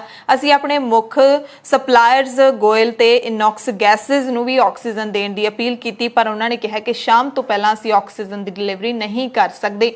ਕਹਿੰਦੇ ਦੁਪਹਿਰੇ 12 ਵਜੇ ਤੱਕ ਮੈਂ ਖੁਦ ਹਾਈ ਕੋਰਟ 'ਚ ਮੌਜੂਦ ਸੀ ਤੇ ਮੈਂ ਅਦਾਲਤ ਨੂੰ ਦੱਸਿਆ ਕਿ ਸਾਡੇ ਕੋਲ ਆਕਸੀਜਨ ਖਤਮ ਹੋ ਗਈ ਹੈ। ਇਸੇ ਦਰਮਿਆਨ ਗੁਜਰਾਤ ਤੋਂ ਵੀ ਖਬਰ ਮਿਲ ਰਹੀ ਹੈ। ਪ੍ਰਧਾਨ ਮੰਤਰੀ ਨਰਿੰਦਰ ਮੋਦੀ ਦੇ ਸੂਬੇ ਗੁਜਰਾਤ ਦੇ ਭਰੂਚ ਦੇ ਵਿੱਚ ਸ਼ਨੀਵਾਰ ਸਵੇਰੇ ਇੱਕ ਹਸਪਤਾਲ ਵਿੱਚ ਅੱਗ ਲੱਗਣ ਕਰਕੇ ਘੱਟੋ-ਘੱਟ 18 ਮਰੀਜ਼ਾਂ ਦੀ ਮੌਤ ਦੀ ਖਬਰ ਹੈ। ਹਸਪਤਾਲ ਦੇ ਵਿੱਚ ਅੱਗ ਲੱਗਣ ਦੀਆਂ ਤਸਵੀਰਾਂ ਵੀ ਦਿਲ ਦਹਿਲਾ ਦੇਣ ਵਾਲੀਆਂ ਨੇ। 4 ਮੰਜ਼ਲਾ ਹਸਪਤਾਲ ਦੇ ਵਿੱਚ ਜਦੋਂ ਅੱਗ ਲੱਗੀ ਤਾਂ 50 ਮਰੀਜ਼ ਮੌਜੂਦ ਸਨ। PTI ਦੇ ਮੁਤਾਬਿਕ ਅੱਧੀ ਰਾਤ ਨੂੰ ਕਰੀਬ 1 ਵਜੇ ਅੱਗ ਲੱਗੀ। ਬਾਕੀ ਮਰੀਜ਼ਾਂ ਨੂੰ ਸਥਾਨਕ ਲੋਕਾਂ ਤੇ ਫਾਇਰ ਬ੍ਰਿਗੇਡ ਦੇ ਕਰਮਚਾਰੀਆਂ ਦੀ ਮਦਦ ਦੇ ਨਾਲ ਕੱਢਿਆ ਗਿਆ। 1 ਮਈ ਸਵੇਰੇ 6:30 ਵਜੇ ਤੱਕ ਮਰਨ ਵਾਲਿਆਂ ਦੀ ਗਿਣਤੀ 18 ਸੀ। ਇਸ ਤੋਂ ਪਹਿਲਾਂ 12 ਲੋਕਾਂ ਦੀ ਮੌਤ ਦੀ ਪੁਸ਼ਟੀ ਕੀਤੀ ਗਈ ਸੀ। ਭਰੂਚ ਦੇ SP ਰਾਜਿੰਦਰ ਸਿੰਘ ਨੇ ਕਿਹਾ ਕਿ 12 ਮਰੀਜ਼ਾਂ ਦੀ ਮੌਤ ਸਾਹ ਘੁੱਟਣ ਦੇ ਕਾਰਨ ਹੋਈ ਹੈ। ਉਹਨਾਂ ਕਿਹਾ ਕਿ ਸਾਫ਼ ਨਹੀਂ ਕਿ ਬਾਕੀ 6 ਲੋਕਾਂ ਦੀ ਜਿਹੜੀ ਮੌਤ ਹੋਈ ਹੈ ਉਹਨਾਂ ਦੀ ਮੌਤ ਹੋਈ ਹੈ ਜਾਂ ਉਹਨਾਂ ਨੂੰ ਕਿਸੇ ਦੂਸਰੇ ਹਸਪਤਾਲ ਦੇ ਵਿੱਚ ਸ਼ਿਫਟ ਕੀਤਾ ਗਿਆ। ਪ੍ਰਧਾਨ ਮੰਤਰੀ ਨਰਿੰਦਰ ਮੋਦੀ ਨੇ ਹਾਦਸੇ ਨੂੰ ਲੈ ਕੇ ਦੁੱਖ ਜ਼ਾਹਿਰ ਕੀਤਾ ਹੈ। ਪੀੜਤ ਪਰਿਵਾਰਾਂ ਪ੍ਰਤੀ ਹਮਦਰਦੀ ਜਤਾਈ ਹੈ। ਪਰ ਕਿੰਨਾ ਚੰਗਾ ਹੁੰਦਾ ਕਿ ਪ੍ਰਧਾਨ ਮੰਤਰੀ ਪਿਛਲੇ ਕਿੰਨੇ ਮਹੀਨੇ ਸਾਨੂੰ ਮਿਲੇ ਸੀ, ਉਹਨਾਂ ਮਹੀਨਿਆਂ ਦੇ ਵਿੱਚ ਸੂਬਿਆਂ ਦੇ ਲਈ, ਹਸਪਤਾਲਾਂ ਦੇ ਲਈ ਸਖਤ ਐਲਾਨ ਕਰਦੇ ਤੇ ਕੁਝ ਰਾਹਤ ਸਮੱਗਰੀ ਹੈ, ਜਿਹੜੀ ਰਾਹਤ ਪੈਕੇਜ ਹੈ, ਉਸ ਦਾ ਐਲਾਨ ਕਰਦੇ ਤਾਂ ਅੱਜ ਇਹ ਹਾਲਾਤ ਨਾ ਦੇਖਣ ਨੂੰ ਮਿਲਦੇ। ਹੁਣ ਕਿੰਨੀ ਵਾਰੀ ਇਹ ਘਟਨਾਵਾਂ ਅਸੀਂ ਸੁਣ ਚੁੱਕੇ ਹਾਂ, ਕਦੇ ਕਿਸੇ ਹਸਪਤਾਲ 'ਚ ਅੱਗ ਲੱਗ ਜਾਂਦੀ ਹੈ, ਕਦੇ ਕਿਤੇ ਦੁਰਘਟਨਾ ਵਾਪਰ ਜਾਂਦੀ ਹੈ। ਅੱਗ ਲੱਗਣ ਕਾਰਨ ਹੀ ਕਿੰਨੇ ਲੋਕਾਂ ਦੀ ਮੌਤ ਹੋ ਚੁੱਕੀ ਹੈ। ਹਸਪਤਾਲ ਜਿੱਥੇ ਲੋਕ ਆਪਣਾ ਇਲਾਜ ਕਰਵਾਉਣ ਦੇ ਲਈ ਜਾਂਦੇ ਨੇ, ਉੱਥੇ ਕੀ ਇੰਨੇ ਘਟੀਆ ਪ੍ਰਬੰਧ ਹੋ ਚੁੱਕੇ ਨੇ ਕਿ ਅੱਗ ਕਿਸੇ ਵੇਲੇ ਵੀ ਲੱਗ ਸਕਦੀ ਹੈ। ਕੋਈ ਉੱਥੇ ਬਚਾਅ ਦਾ ਕੋਈ ਸਾਧਨ ਹੀ ਨਹੀਂ ਹੈ। ਵੱਡੇ ਸਵਾਲ ਉੱਠ ਰਹੇ ਨੇ ਭਾਰਤ ਦੇ ਸਿਹਤ ਪ੍ਰਬੰਧਾਂ ਦੇ ਉੱਤੇ ਤੇ ਇਹਨਾਂ ਹਾਲਾਤਾਂ ਨੂੰ ਦੇਖਦੇ ਹੋਏ ਹੀ ਦੂਸਰੇ ਮੁਲਕਾਂ ਦੇ ਜਿਹੜੇ ਲੋਕ ਨੇ ਉਹ ਕੰਬ ਉੱਠੇ ਨੇ, ਉਹ ਭਾਰਤ ਆਉਣਾ ਨਹੀਂ ਚਾਹੁੰਦੇ। ਆਸਟ੍ਰੇਲੀਆ ਨੇ ਤਾਂ ਹੁਣੇ ਆਪਾਂ ਖਬਰ ਪੜ੍ਹੀ ਹੈ, ਕਹਿ ਦਿੱਤਾ ਕਿ ਸਾਡੇ ਨਾਗਰਿਕ ਜਿਹੜੇ ਭਾਰਤ ਗਏ ਨੇ ਉਹ ਵੀ ਨਾ ਆਉਣ। ਆਸਟ੍ਰੇਲੀਆ ਦੇ ਵਿੱਚ ਹੁਣ ਜੇ ਕੋਈ ਪਾਰਕਾਂ ਦੇ ਵਿੱਚ ਭਾਰਤੀ ਲੋਕ ਜਿਹੜੇ ਉੱਥੇ ਰਹਿੰਦੇ ਨੇ ਉਹ ਘੁੰਮ ਰਹੇ ਨੇ ਤਾਂ ਉੱਥੋਂ ਦੇ ਜਿਹੜੇ ਆਸਟ੍ਰੇਲੀਆ ਦੇ ਵਸਨੀਕ ਗੋਰੇ ਨੇ ਉਹ ਕਹਿੰਦੇ ਨੇ ਯੂ ਆਰ ਲੱਕੀ ਇੰਡੀਅਨ, ਕਿ ਤੁਸੀਂ ਬਹੁਤ ਖੁਸ਼ਕਿਸਮਤ ਭਾਰਤੀ ਹੋ ਕਿ ਤੁਸੀਂ ਇਸ ਵਕਤ ਆਸਟ੍ਰੇਲੀਆ ਦੇ ਵਿੱਚ ਮੌਜੂਦ ਹੋ, ਤੁਸੀਂ ਭਾਰਤ ਦੇ ਵਿੱਚ ਨਹੀਂ ਹੈਗੇ। ਇਹ ਹਾਲਾਤ ਬਣੇ ਹੋਏ ਨੇ। ਦਿੱਲੀ ਹਾਈ ਕੋਰਟ ਨੇ ਕਿਹਾ ਕਿ ਹਸਪਤਾਲਾਂ ਦੇ ਵਿੱਚ ਮੌਜੂਦ ਕੋਵਿਡ-19 ਮਹਾਮਾਰੀ ਦੌਰਾਨ ਆਕਸੀਜਨ ਦੀ ਘਾਟ ਦੇ ਆਪਣੇ ਜਿਹੜੇ ਤਜਰਬੇ ਨੇ ਉਹਨਾਂ ਤੋਂ ਸਿੱਖਣਾ ਚਾਹੀਦਾ ਹੈ ਅਤੇ ਇਹ ਜਿਹੜੀ ਜੀਵਨ ਰੱਖਿਅਕ ਗੈਸ ਹੈ ਉਸ ਦਾ ਉਤਪਾਦਨ ਕਰਨ ਦੇ ਲਈ ਪਲਾਂਟ ਲਾਉਣੇ ਚਾਹੀਦੇ ਨੇ। ਕਹਿੰਦੇ ਹਸਪਤਾਲਾਂ ਦੇ ਮੌਜੂਦਾ ਹਾਲਾਤਾਂ ਤੋਂ ਹੁਣ ਵੀ ਸਰਕਾਰਾਂ ਨੂੰ ਸਿੱਖ ਲੈਣਾ ਚਾਹੀਦਾ ਹੈ। ਜਲਦੀ ਤੋਂ ਜਲਦੀ ਆਕਸੀਜਨ ਦੇ ਪਲਾਂਟ ਹਰ ਸੂਬੇ ਨੂੰ ਵੱਡੀ ਪੱਧਰ ਤੇ ਲਾਉਣੇ ਚਾਹੀਦੇ ਨੇ। ਜਸਟਿਸ ਵਿਪਿਨ ਸੰਘੀ ਤੇ ਰੇਖਾ ਪੱਲੀ ਦੀ ਬੈਂਚ ਨੇ ਕਿਹਾ ਕਿ ਖਰਚੇ ਨੂੰ ਦੇਖਦੇ ਹੋਏ ਕੁਝ ਹਸਪਤਾਲ ਆਕਸੀਜਨ ਪਲਾਂਟ ਵਰਗੀਆਂ ਚੀਜ਼ਾਂ ਤੇ ਜਿਹੜਾ ਇਨਵੈਸਟ ਕਰਨ ਨੂੰ ਤਰਜੀਹ ਨਹੀਂ ਦਿੰਦੇ, ਜਦੋਂ ਕਿ ਇਹ ਕਿਸੇ ਵੀ ਹਸਪਤਾਲ ਦੇ ਲਈ ਬਹੁਤ ਜ਼ਰੂਰੀ ਚੀਜ਼ ਹੈ। ਖਾਸ ਕਰਕੇ ਵੱਡੇ ਹਸਪਤਾਲਾਂ ਦੇ ਲਈ ਆਕਸੀਜਨ ਬਹੁਤ ਜ਼ਰੂਰੀ ਹੈ ਤੇ ਆਕਸੀਜਨ ਦਾ ਨਾ ਹੋਣਾ ਗੈਰ ਜ਼ਿੰਮੇਵਾਰੀ ਹੈ ਹਸਪਤਾਲ ਪ੍ਰਬੰਧਕਾਂ ਦੀ। ਕੋਵਿਡ ਸੰਕਟ ਦਰਮਿਆਨ ਮੋਦੀ ਸਰਕਾਰ ਨੇ ਵਿਗਿਆਨੀਆਂ ਦੀ ਚੇਤਾਵਨੀ ਨੂੰ ਨਜ਼ਰਅੰਦਾਜ਼ ਕੀਤਾ ਹੈ। ਰਾਇਟਰਸ ਨੇ ਇਸ ਖਬਰ ਦਾ ਖੁਲਾਸਾ ਕੀਤਾ ਹੈ। ਸਰਕਾਰ ਵੱਲੋਂ ਬਣਾਈ ਗਈ ਵਿਗਿਆਨਕ ਸਲਾਹਕਾਰਾਂ ਦੇ ਇੱਕ ਫੋਰਮ ਨੇ ਮਾਰਚ ਦੀ ਸ਼ੁਰੂਆਤ ਦੇ ਵਿੱਚ ਯਾਨੀ ਕਿ ਮਾਰਚ 2021 ਦੇ ਵਿੱਚ ਭਾਰਤੀ ਅਧਿਕਾਰੀਆਂ ਨੂੰ ਇੱਕ ਖਾਸ ਚੇਤਾਵਨੀ ਜਾਰੀ ਕੀਤੀ ਸੀ। ਉਹਨਾਂ ਨੇ ਦੇਸ਼ ਦੇ ਵਿੱਚ ਇੱਕ ਨਵੇਂ ਤੇ ਵਧੇਰੇ ਲਾਗ ਵਾਲੇ ਵੇਰੀਐਂਟਸ ਦੇ ਫੈਲਣ ਦੇ ਸੰਕੇਤ ਦਿੱਤੇ ਸੀ ਤੇ ਮੋਦੀ ਸਰਕਾਰ ਨੇ ਵਿਗਿਆਨੀਆਂ ਦੀ ਚੇਤਾਵਨੀ ਨੂੰ ਨਜ਼ਰਅੰਦਾਜ਼ ਕੀਤਾ। ਫੋਰਮ ਦੇ ਵਿੱਚ ਸ਼ਾਮਲ 5 ਵਿਗਿਆਨੀਆਂ ਨੇ ਜਾਣਕਾਰੀ ਨਿਊਜ਼ ਏਜੰਸੀ ਰਾਇਟਰਸ ਨੂੰ ਦਿੱਤੀ ਹੈ। 4 ਵਿਗਿਆਨੀਆਂ ਨੇ ਦੱਸਿਆ ਕਿ ਚੇਤਾਵਨੀ ਦੇ ਬਾਵਜੂਦ ਕੇਂਦਰ ਸਰਕਾਰ ਨੇ ਵਾਇਰਸ ਦੇ ਫੈਲਾਅ ਨੂੰ ਰੋਕਣ ਦੇ ਲਈ ਵੱਡੇ ਪੱਧਰ ਤੇ ਪਾਬੰਦੀਆਂ ਨਹੀਂ ਲਾਈਆਂ। ਲੱਖਾਂ ਲੋਕਾਂ ਨੇ ਬਿਨਾਂ ਮਾਸਕ ਪਹਿਨੇ ਹੀ ਧਾਰਮਿਕ ਸਮਾਗਮਾਂ ਤੇ ਸਿਆਸੀ ਰੈਲੀਆਂ ਦੇ ਵਿੱਚ ਹਿੱਸਾ ਲਿਆ ਜੋ ਪ੍ਰਧਾਨ ਮੰਤਰੀ ਨਰਿੰਦਰ ਮੋਦੀ, ਸੱਤਾਧਾਰੀ ਭਾਰਤੀ ਜਨਤਾ ਪਾਰਟੀ ਤੇ ਵਿਰੋਧੀ ਲੀਡਰਾਂ ਨੇ ਕੀਤੀਆਂ ਸਨ। ਮਾਰਚ ਦੇ ਸ਼ੁਰੂ ਦੇ ਵਿੱਚ ਇੰਡੀਅਨ SARS-CoV-2 ਜੈਨੇਟਿਕਸ ਕੰਸੋਰਟੀਅਮ ਦੇ ਨਵੇਂ ਰੂਪਾਂਤਰਣ ਬਾਰੇ ਚੇਤਾਵਨੀ ਜਾਰੀ ਕਰ ਦਿੱਤੀ ਗਈ ਸੀ, ਪਰ ਭਾਰਤ ਸਰਕਾਰ ਨੇ ਇਸ ਚੇਤਾਵਨੀ ਨੂੰ ਅਣਗੌਲਿਆਂ ਕਰ ਦਿੱਤਾ। ਇੱਕ ਵਿਗਿਆਨੀ ਤੇ ਉੱਤਰੀ ਭਾਰਤ ਦੇ ਵਿੱਚ ਖੋਜ ਕੇਂਦਰ ਦੇ ਨਿਰਦੇਸ਼ਕ ਨੇ ਆਪਣਾ ਨਾਮ ਗੁਪਤ ਰੱਖਣ ਦੀ ਸ਼ਰਤ ਤੇ ਦੱਸਿਆ ਕਿ ਚੇਤਾਵਨੀ ਉੱਚ ਅਧਿਕਾਰੀ ਨੂੰ ਦਿੱਤੀ ਗਈ ਸੀ ਜਿਹੜਾ ਸਿੱਧਾ ਪ੍ਰਧਾਨ ਮੰਤਰੀ ਨੂੰ ਰਿਪੋਰਟ ਕਰਦਾ ਹੈ। ਸੋ ਇਹ ਜਿਹੜਾ ਹੈ ਭਾਰਤ ਸਰਕਾਰ ਜਾਂ ਕਹਿ ਲਈਏ ਕਿ ਮੋਦੀ ਸਰਕਾਰ ਦੇ ਬਾਰੇ ਉਹਨਾਂ ਦੀ ਅਣਗਹਿਲੀ ਦੇ ਬਾਰੇ ਖੁਲਾਸਾ ਹੋਇਆ, ਕਿਉਂਕਿ ਮਾਰਚ ਅਪ੍ਰੈਲ ਦੇ ਵਿੱਚ ਮੋਦੀ ਸਰਕਾਰ ਪੱਛਮੀ ਬੰਗਾਲ ਦੇ ਵਿੱਚ ਚੋਣ ਰੈਲੀਆਂ ਕਰਨ ਦੇ ਵਿੱਚ ਰੁੱਝੀ ਹੋਈ ਸੀ ਤੇ ਉਸ ਸਮੇਂ ਦਰਮਿਆਨ ਸ਼ਾਇਦ ਸਰਕਾਰ ਨੂੰ ਇਹ ਗੱਲ ਸੁਣੀ ਹੀ ਨਹੀਂ। ਪੰਜਾਬ ਦੇ ਵਿੱਚ ਭਾਖੜਾ ਬਿਆਸ ਮੈਨੇਜਮੈਂਟ ਬੋਰਡ ਦੇ ਆਕਸੀਜਨ ਪਲਾਂਟ ਦੇ ਜਲਦੀ ਚੱਲਣ ਦੀ ਉਮੀਦ ਜਾਗੀ ਹੈ। ਰੂਪਨਗਰ ਦੇ ਡੀਸੀ ਸੋਨਾਲੀ ਗਿਰੀ ਨੇ ਪਲਾਂਟ ਦਾ ਦੌਰਾ ਕਰਕੇ ਜਾਇਜ਼ਾ ਲਿਆ। ਡੀਸੀ ਨੇ ਦੱਸਿਆ ਕਿ ਆਕਸੀਜਨ ਪਲਾਂਟ ਨੂੰ ਚਲਾਉਣ ਦੇ ਲਈ BBMB ਦੀ ਤਕਨੀਕੀ ਟੀਮ ਜਿਹੜੀ ਦਿਨ ਰਾਤ ਕੰਮ ਕਰ ਰਹੀ ਹੈ, ਇਸ ਲਈ ਫੌਜ ਦੇ ਤਕਨੀਕੀ ਮਾਹਿਰ ਵੀ ਸੱਦੇ ਗਏ ਨੇ। ਪਲਾਂਟ ਪਿਛਲੇ ਕੁਝ ਸਮੇਂ ਤੋਂ ਬੰਦ ਸੀ। ਪਲਾਂਟ ਠੀਕ ਹੋਣ ਤੋਂ ਬਾਅਦ ਕੁਝ ਸਮੇਂ ਦੇ ਲਈ ਇਸ ਨੂੰ ਖਾਲੀ ਚਲਾਇਆ ਜਾਏਗਾ ਤੇ ਬਾਅਦ ਵਿੱਚ ਗੈਸ ਤਿਆਰ ਕਰਨੀ ਸ਼ੁਰੂ ਕਰ ਦਿੱਤੀ ਜਾਏਗੀ। ਲੁਧਿਆਣਾ ਦੇ ਵਿੱਚ ਬੀਜੇਪੀ ਨੇ ਕੋਵਿਡ ਟੀਕਾਕਰਨ ਦਾ ਕੈਂਪ ਲਾਇਆ ਤੇ ਨਿਯਮਾਂ ਦੀਆਂ ਧੱਜੀਆਂ ਉਡਾ ਦਿੱਤੀਆਂ। ਮੀਡੀਆ ਕਰਮੀਆਂ ਦੇ ਨਾਲ ਵੀ ਲੜ ਪਏ। ਲੁਧਿਆਣਾ ਦੇ ਵਿੱਚ ਲਾਕਡਾਊਨ ਹੈ, ਸਖਤ ਲਾਕਡਾਊਨ ਹੈ, ਫਿਰ ਵੀ ਬੀਜੇਪੀ ਨੇ ਟੀਕਾਕਰਨ ਦਾ ਕੈਂਪ ਲਾਇਆ ਪਰ ਹਦਾਇਤਾਂ ਦੀ ਪਾਲਣਾ ਨਹੀਂ ਕੀਤੀ, ਕਿਉਂਕਿ ਕੈਂਪ ਲਾਉਣ ਦੀ ਮਨਾਹੀ ਨਹੀਂ ਹੈ, ਟੀਕੇ ਲਾਉਣ ਦੀ ਮਨਾਹੀ ਨਹੀਂ ਹੈ, ਪਰ ਨਿਯਮਾਂ ਦੀ ਪਾਲਣਾ ਕਰਨ ਦੀ ਹਦਾਇਤ ਜ਼ਰੂਰ ਦਿੱਤੀ ਹੈ ਕਿ ਟੀਕਾਕਰਨ ਦੌਰਾਨ ਇਕੱਠ ਨਾ ਹੋਵੇ, ਮਾਸਕ ਲਾਜ਼ਮੀ ਹੈ, ਸੋਸ਼ਲ ਡਿਸਟੈਂਸਿੰਗ ਦਾ ਧਿਆਨ ਰੱਖਿਆ ਜਾਵੇ। ਪਰ ਬੀਜੇਪੀ ਦੇ ਇਸ ਕੈਂਪ ਦੇ ਵਿੱਚ ਅਜਿਹਾ ਕੁਝ ਵੀ ਨਜ਼ਰ ਨਹੀਂ ਆਇਆ। 100 ਤੋਂ ਵੱਧ ਲੋਕਾਂ ਦਾ ਇਕੱਠ ਸੀ, ਜ਼ਿਆਦਾਤਰ ਲੋਕਾਂ ਨੇ ਮਾਸਕ ਨਹੀਂ ਪਾਇਆ ਸੀ। ਜਦੋਂ ਇੱਕ ਮੀਡੀਆ ਟੀਮ ਉੱਥੇ ਪਹੁੰਚੀ ਤਾਂ ਬੀਜੇਪੀ ਦੇ ਵਰਕਰਾਂ ਨੇ ਬਦਸਲੂਕੀ ਕੀਤੀ। ਲੁਧਿਆਣਾ ਤੋਂ ਇੱਕ ਖਬਰ ਹੈ ਜਿੱਥੇ ਡੀਸੀ ਵਰਿੰਦਰ ਕੁਮਾਰ ਸ਼ਰਮਾ ਨੇ ਮੁਨਾਫਾਕਾਰੀ ਰੋਕਣ ਦੇ ਲਈ ਕੋਵਿਡ-19 ਮਰੀਜ਼ਾਂ ਦੇ ਲਈ ਜਿਹੜੀ ਐਂਬੂਲੈਂਸ ਸੇਵਾ ਹੈਗੀ ਆ ਉਸ ਦੇ ਰੇਟ ਨਿਰਧਾਰਿਤ ਕਰ ਦਿੱਤੇ ਨੇ। ਕੋਵਿਡ ਮਰੀਜ਼ਾਂ ਦੀ ਸੁਵਿਧਾ ਦੇ ਲਈ ਐਂਬੂਲੈਂਸ ਦੇ ਰੇਟ ਨਿਰਧਾਰਿਤ ਕੀਤੇ ਗਏ ਨੇ, ਜਿਹਦੇ ਵਿੱਚ ਐਂਬੂਲੈਂਸ ਵੈਨ ਜਾਂ ਇਨੋਵਾ 25 ਕਿਲੋਮੀਟਰ ਤੱਕ ਘੱਟੋ ਘੱਟ ਕਿਰਾਇਆ ਸਿਰਫ 2500 ਰੁਪਏ ਲੈ ਸਕਦੀ ਹੈ। 25 ਕਿਲੋਮੀਟਰ ਤੋਂ ਵੱਧ ਜੇ ਸਫ਼ਰ ਹੋ ਜਾਂਦਾ ਹੈ ਤਾਂ 12 ਰੁਪਏ ਪ੍ਰਤੀ ਕਿਲੋਮੀਟਰ ਦੇ ਨਾਲ ਹੀ ਹਿਸਾਬ ਨਾਲ ਹੀ ਕਿਰਾਇਆ ਲਿਆ ਜਾਏਗਾ। ਇਸੇ ਤਰ੍ਹਾਂ ਜਿਹੜੀ ਵੈਂਟੀਲੇਟਰ ਐਂਬੂਲੈਂਸ ਵੈਨ ਹੈ ਉਹ 25 ਕਿਲੋਮੀਟਰ ਤੱਕ ਘੱਟੋ ਘੱਟ ਕਿਰਾਇਆ 5000 ਰੁਪਏ ਤੇ 25 ਕਿਲੋਮੀਟਰ ਤੋਂ ਵੱਧ 25 ਰੁਪਏ ਪ੍ਰਤੀ ਕਿਲੋਮੀਟਰ ਕਿਰਾਇਆ ਤੈਅ ਕੀਤਾ ਗਿਆ। ਡੀਸੀ ਨੇ ਕਿਹਾ ਕਿ ਜੇ ਕੋਈ ਇਹਨਾਂ ਨਿਰਧਾਰਿਤ ਕੀਤੇ ਰੇਟਾਂ ਤੋਂ ਵੱਧ ਕੋਈ ਲੈਂਦਾ ਦਿਖਿਆ ਤਾਂ ਉਹਦੇ ਖਿਲਾਫ ਕਾਰਵਾਈ ਹੋਏਗੀ। ਸੋ ਲੁਧਿਆਣਾ ਵਾਸੀ ਇਹ ਜ਼ਰੂਰ ਖਬਰ ਧਿਆਨ ਦੇ ਨਾਲ ਸੁਣ ਲੈਣ। ਦਿੱਲੀ ਦੇ ਮੋਰਚਿਆਂ ਦੇ ਵਿੱਚ ਕਿਸਾਨਾਂ ਅਤੇ ਕਾਮਿਆਂ ਨੇ ਕਿਸਾਨ ਮਜ਼ਦੂਰ ਏਕਤਾ ਦਿਵਸ ਮਨਾਇਆ। 1 ਮਈ ਦਾ ਦਿਹਾੜਾ ਮਜ਼ਦੂਰਾਂ ਨੂੰ ਸਮਰਪਿਤ ਹੁੰਦਾ ਹੈ। ਪੂਰੀ ਦੁਨੀਆ ਦੇ ਵਿੱਚ ਲੇਬਰ ਡੇ ਦੇ ਵਜੋਂ ਮਨਾਇਆ ਜਾਂਦਾ ਹੈ ਤੇ ਕਿਸਾਨਾਂ ਨੇ ਇਸ ਵਾਰ ਇਸ ਨੂੰ ਕਿਸਾਨ ਮਜ਼ਦੂਰ ਏਕਤਾ ਦਿਵਸ ਦੇ ਵਜੋਂ ਮਨਾਇਆ। 3 ਖੇਤੀ ਕਾਨੂੰਨ ਤੇ ਲੇਬਰ ਕੋਡ ਰੱਦ ਕਰਵਾਉਣ ਲਈ ਇਕਜੁੱਟਤਾ ਦਾ ਪ੍ਰਗਟਾਵਾ ਕੀਤਾ। ਕਿਸਾਨ ਲੀਡਰਾਂ ਅਤੇ ਕਾਮੇ ਲੀਡਰਾਂ ਨੇ ਕਿਹਾ ਕਿ ਲੇਬਰ ਕੋਡ ਤੇ ਖੇਤੀ ਕਾਨੂੰਨ ਨੇ ਜਿਹੜੇ ਉਹਨਾਂ ਦੇ ਉੱਤੇ ਬੋਲਦੇ ਹੋਏ ਉਹਨਾਂ ਨੇ ਕਿਹਾ ਕਿ ਜ਼ਰੂਰੀ ਵਸਤੂ ਸੋਧ ਐਕਟ ਮਜ਼ਦੂਰਾਂ ਦੀ ਰੋਜ਼ੀ ਰੋਟੀ ਤੇ ਸਿੱਧਾ ਤੇ ਤਿੱਖਾ ਹਮਲਾ ਹੈ। ਮਜ਼ਦੂਰਾਂ ਦਾ ਭਵਿੱਖ ਵੀ ਨਿੱਜੀ ਖੇਤਰਾਂ ਦੇ ਹੱਥਾਂ ਵਿੱਚ ਚਲਾ ਜਾਏਗਾ। ਇਸ ਦੇ ਨਾਲ ਹੀ ਮੰਡੀ ਕਾਨੂੰਨ ਤੇ ਠੇਕਾ ਕਾਨੂੰਨ ਵੀ ਮਜ਼ਦੂਰਾਂ ਦੇ ਸ਼ੋਸ਼ਣ ਨੂੰ ਵਧਾਏਗਾ ਤੇ ਰੁਜ਼ਗਾਰ ਦੇ ਮੌਕੇ ਘੱਟ ਕਰੇਗਾ। ਕੇਂਦਰੀ ਟ੍ਰੇਡ ਯੂਨੀਅਨਾਂ ਦੇ ਲੀਡਰ ਵੀ ਪਹੁੰਚੇ ਹੋਏ ਸੀ। ਉਹਨਾਂ ਨੇ ਕਿਹਾ ਕਿ ਸਰਕਾਰੀ ਮਸ਼ੀਨਰੀ ਕਰੋਨਾ ਮਹਾਮਾਰੀ ਵਿੱਚ ਫੈਲੀ ਸਰਕਾਰ ਦੀ ਅਸਫਲਤਾ ਨੂੰ ਅੱਜ ਪੂਰੀ ਤਰ੍ਹਾਂ ਦੇ ਨਾਲ ਦਰਸਾ ਰਹੀ ਹੈ। ਟੀਕਾਕਰਨ ਤੇ ਹੋਰ ਡਾਕਟਰੀ ਸੇਵਾਵਾਂ ਦੇ ਲਈ ਮਜ਼ਦੂਰਾਂ ਤੇ ਗਰੀਬਾਂ ਨੂੰ ਪਰੇਸ਼ਾਨ ਹੋਣਾ ਪੈ ਰਿਹਾ ਹੈ।